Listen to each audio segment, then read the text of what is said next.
What's up, everyone? I'm Melissa Elise, and you're watching Melissa Elise TV. Welcome to my Billions Season 3, Episode 5 review, Flaw in the Death Star. I don't have any quick thoughts, so let's get right to it. So the episode opens with Dollar Bill doing his usual shady method of obtaining research on a company that would support shorting a stock. And as compliance officer or head of compliance, Ari is doing his job by singling out those deals that the U.S. Attorney's Office would look for. But the thing about Ari is that he's just so extra. The man is wearing a Porsche jacket while driving a Porsche. He's making fancy espresso while talking about how it's made. So it's no wonder that a standoff ensues between the two. But their little fit at Axe Cap was out of line even for Axe Cap. So Wendy has to step in, or rather call them into her office like a principal reprimanding bad children, which is kind of what they're acting like.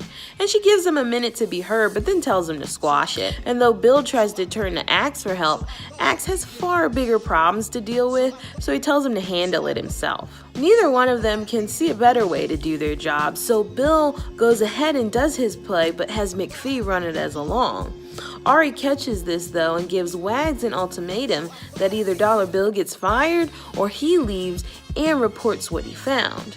At this point, Axe has no choice really but to get involved, and he and Wags take Ari out to dinner to let him know that he's a part of the Axe Cat family now and should work to protect them. Ari agrees but requests that Dollar Bill apologize publicly, which he does, but then gets even in the end. The big crisis of this episode was whether or not the good doctor would give up Axe and the slide containing the ice juice virus. There's a lot of back and forth here as to whether or not he even still has the slide, did he destroy it, and of course both Chuck and Axe want to know. But while Axe gets to him first, and Chuck spends the majority of the episode trying to find the doctor, it turns out that Axe actually has nothing to offer him, whereas Chuck does. This part of the storyline was a little confusing because they showed both scenarios as what Axe thought the doctor could have done, and towards the end I really couldn't tell which was which, but I think that worked really well in representing Axe's feelings of not being able to get a read on him. And in the end, sadly, it looks like Chuck got his way and the virus slide. So because Axe's attention had to be on the dot, Taylor has to fly to see Birbiglia, who's prepared a series of pitches on small startups or concepts that Axe Cap might be interested in investing in. And though Taylor almost immediately writes it off as a waste of time, Birbiglia convinces them to stick around to hear one more. And the pitch is interesting, but Birbiglia and Taylor really start to bond over a Star Wars reference. And then things get weird. I kind of wish it had stopped there, and you almost thought it did because Taylor turned down his dinner invitation.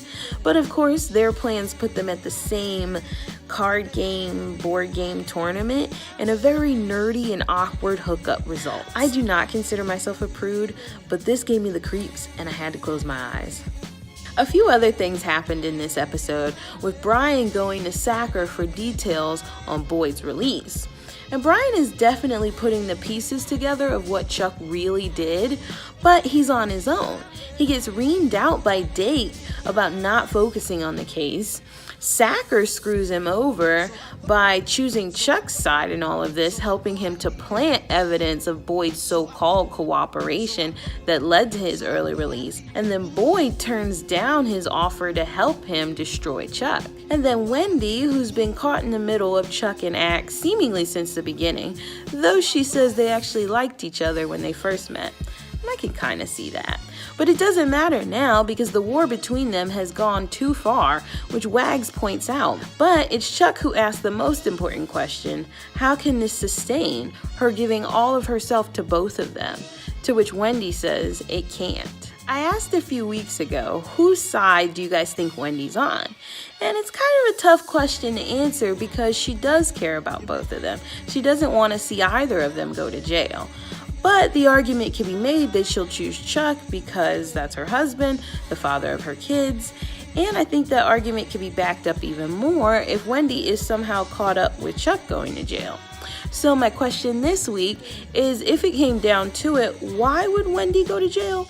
I don't know if I missed some detail, but Chuck says to her that the doctor could be the key to them not going to jail, but I don't see why Wendy's at risk. If you do, though, let me know in the comment section. That's it for me, but as always, thank you guys for watching, and I'll see you next week. If you enjoyed this video, give it a thumbs up. And if you're new here, consider subscribing for more episode reviews.